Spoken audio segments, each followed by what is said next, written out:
Hello. Thank you for joining us on this video. It feels like it's been a while since we posted, so we just wanted to jump on and say hello and share some tips.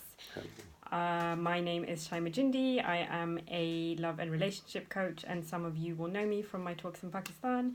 This is Oscar.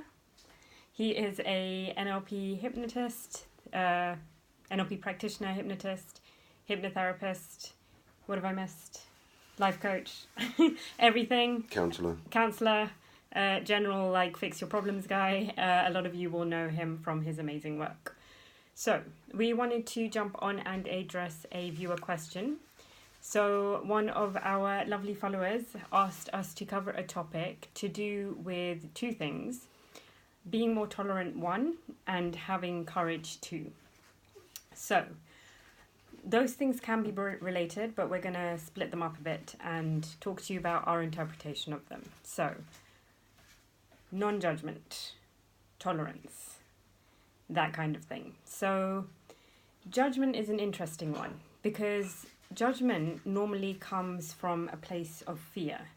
It normally comes from a place of control, and it most definitely comes from a place of negativity. When you're judging someone, you're projecting an energy onto them that they should somehow be different, that they should be following a different profile, probably your profile, they should be acting differently, they should have different traits. And ultimately, and Oscar and I were discussing this earlier, judgment comes from a place often triggered from within you. So when you're judging someone, it's because they're bringing awareness of a quality that you have that you don't like. Does that make sense? Yeah. Shall I? Yes. If you consider this, anyone that's been to any of my workshops would know, I have mentioned this many times, is that we all have a different way of perceiving the world. It's the way we've been brought up, it's the things we've learned as children, and as we grow up, we begin to judge using what we've learned. And what you need to understand is when you look through your eyes and you experience life around you in the world, it is totally and completely your own. Any judgments you make, any criticisms that you make or judge are yours. They don't come from anywhere else. And you've got to question it. Generally, what I find, people have standards, and if they meet other people or experience relations with others that don't quite reach their standards, they begin to say, well, you need to up your game, you need to change, you mustn't do that. So what you've got to do is then turn that around and look at yourself, look within you. It's the only way. There is no other way to solve, judging others, tolerating others. Of course, if you're with people, if you work with people, if your neighbours are really giving you a lot of grief, difficult. But it means working on yourself. You have to look at yourself and change your mind, basically, and the processes of the way you judge. And the first thing to do really is to understand that it's your own idea. It's not others. Even though you might find friends that agree with you, it's still your own. Yeah, and this can also help when you're worried about being judged. Because I found that sometimes when people ask me questions and they don't really have anything to do with my life or how I'm running my life, I used to get a little bit triggered, a little bit insecure. I'd be like, oh, should I be doing something different? Does this mean, am I not like... And then I realised 99%, if not 100% of the time, that person's asking me that question because, as Oscar says, it's their framework for how they view the world. So let's say I'm working in a job and someone asks me, yeah, but don't you want a job that earns more money? And I'm thinking, actually, I was perfectly happy with the job I'm in. Should I not be? Maybe it's because for them, money is a huge priority. Maybe they wouldn't be happy with the money I'm earning, but that doesn't mean that's your truth. So tolerance for others, it's a great question. For the person who asked it, it is a really great question because once you start practicing it, you'll find that you're more tolerant of yourself too. Absolutely. And tolerance and non-judgment of yourself is a really powerful way of going out into the world. It is the. Eventually, what will happen is that when you learn how not to judge others and be tolerant, ultimately you're being tolerant with yourself. Yeah. Because most of us, human beings, we kind of always sort of make things worse for ourselves by the way we think of ourselves, you know. And if you can change your perception, understand that everybody's perception is different, and that you can just work with yourself, and just be easy. Don't be so hard on yourself.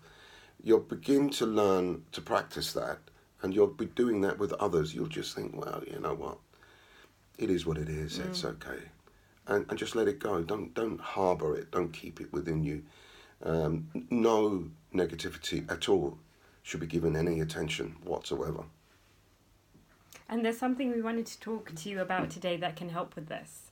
And that is the practice of what is commonly known as mindfulness, or being in the moment. So this can help with a huge variety of things. In fact, if you incorporate this as part of your daily practice, you'll find that just your life starts reaching new and new positive levels in all areas. So what mindfulness is, it's really about just being in the moment. So, I mean, Oskan was telling me about this earlier and his way of doing it. There's lots of different ways. If you want, you know, go online and Google mindfulness meditations. But essentially what it is observing your current moment. And that's it. Just observing your current reality. So I can observe the black and silver curtains that you see over there. I can observe Oskan's khaki top next to me. You know, I can observe the sounds that I'm hearing. Maybe sensations in my body. I can feel myself sitting on the seat, and that's it. Because when you're in the present moment, you're not living in the past. You're not regurgitating things that have happened. You're not living in the future. You're not feeling anxious about what may or may not happen. You're just here, and that's a really peaceful place to be in. Absolutely, that's spot on. There's a book called The Power of Now. It's a brilliant book, and it really does just talk about how we are to remain in the moment. So, and it is being aware of your surroundings, being aware of your breathing, being conscious that you're sitting there, being conscious of colours around you and the sounds, and just remaining. You only have to do that for 5 minutes a day.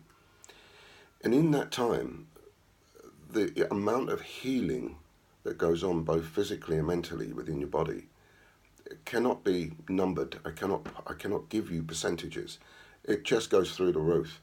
It's not, I mean, I was saying earlier, most people, when they want relief or they want something different to happen for them or feel differently, they'd like to take a pill or something that acts instantly. But if you just go into the moment and just stay in the now, there are no thoughts about the past, there are no thoughts about the future. You're in the moment, and there can be no pain. There can be no question of tolerance. There can be no question of feeling bad or unpleasant. And if you do it with your eyes shut, you just focus on the emptiness. Absolutely no thoughts whatsoever, apart from your own physiology. You're aware that your heart's beating, and you're aware of your breathing, and you're aware of sounds, and perhaps if you're sitting on a chair, the feeling of the chair beneath you, and just remaining conscious of that for as long as you can. And in that time, you will become more spiritual. Perhaps we can talk about spirituality because ultimately we are psychic beings and we're spiritual. We live in a three-dimensional world. However, there is a lot more going on outside of our awareness that we ought to be connected to. That gives us peace, wisdom, helps us to make better decisions, and it brings upon peace. And if you're up against something and you think, well, I don't know what to do with this, just go inside, shut your eyes, blank everything out, and just focus on the emptiness and your breathing, and just stay there for no more than 5 minutes a day. Just try it. Yeah. And that can help with a couple of things. Well, it can help with a lot of things, but a couple of things I wanted to say are courage, which is what the viewer asked about. It can most certainly help with courage, because if you see courage as the absence of fear, mindfulness is fabulous for dissolving fear, because fear generally lives in the future. Fear generally is a worry about a future thing happening or not happening.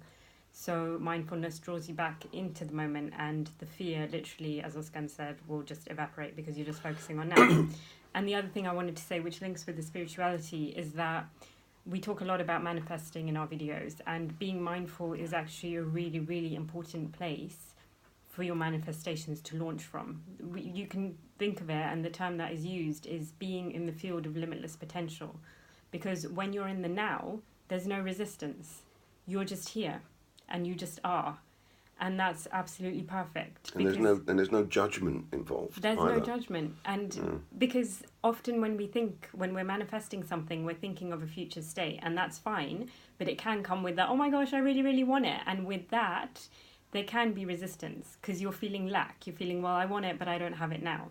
But when you're in the present moment, there's no need for want. There's no need for tension. Everything just is. And that's a beautiful place for what you want to arise from. Yeah. I mean, don't get us wrong. Fear is real. Mm-hmm. It is real.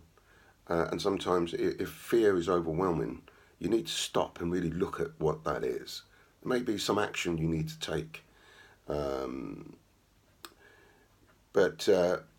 then that should be easily, I'd say easily, but you'll have a better way of dealing with whatever it is that you're fearing. If it's just anxiety, meaning where you don't know what the outcome might be, but it could be really negative, then that's not the way to do it. You remain focused on what it is you would like to happen. You can play it out through your mind. Imagination is the channel to manifesting things in your life from thin air, basically. Our minds are connected to the environment around us, and we do manipulate it through our thinking. Those of you who know me know of my love for quantum mechanics. And the nice thing about quantum mechanics is that they are more and more studying this interaction between our thinking and the way the environment is, the way we experience our environment through our imagination. So it's becoming more and more obvious that that's the case. So it is about just focusing on things that you do want, things that you like, and not what you don't like. Courage. Somebody asked us, about courage. Sometimes too much courage can make you behave or act in a way that is not good. So you need to remain calm, having no emotions driving your actions, because actions really portray your emotions. So they're interlinked. So it's about getting to a place within yourself and in your mind and body where it's very calm, it's very serene, and that is through mindfulness, that is through remaining in the moment, and then just asking. You see, a lot of people are unhappy with their lives because they're unloved. But what I've learned recently, I must share this with you, is that people want to connect to the universe and the energy there. You don't have to love the energy. You don't have to love the universe because the universe already loves you. What you need to do is open up and receive the love. So you don't have to do anything apart from just receive it. Receive the love and understand the concept behind that is that it was created for us, the world that we live in now. We're not meant to be poor, unhappy, without things and unfulfilled. And if we're experiencing those things in our lives, it's because we're doing something to create it. So delve within your belief systems, think about what you believe, the beliefs that you would like to change, and then just remain in a quiet place. Go within yourself and accept all the things you want are actually happening for you now. So it's the end result of what you would like to experience in your life. If you just focus on what that would be like. Now, what charges all of that up, without going through the scientific processes, is your emotions. So your emotions will set things in motion, and your action, acting out as if it's real, will manifest those things for you. Cool. Thank you. So I just want to finish one last tip from me, and that is affirmations. So the one I'm going to give you today is, when I'm at peace, everything around me is at peace. So if you're feeling the need to judge somebody, if you're feeling the need for more courage, if you want to dip into just a mindfulness place, just as you're going about your daily day, we very much recommend the mindfulness practice. But this is just something, you know, as you're going about your day, just say to yourself, when I'm at peace, everything around me is at peace. And as we've said, when you're in that place of calm, when you're sitting in the now, just watch how everything responds to you and let us know. Anything else from you? No, that's fine. That's a nice way to wrap up.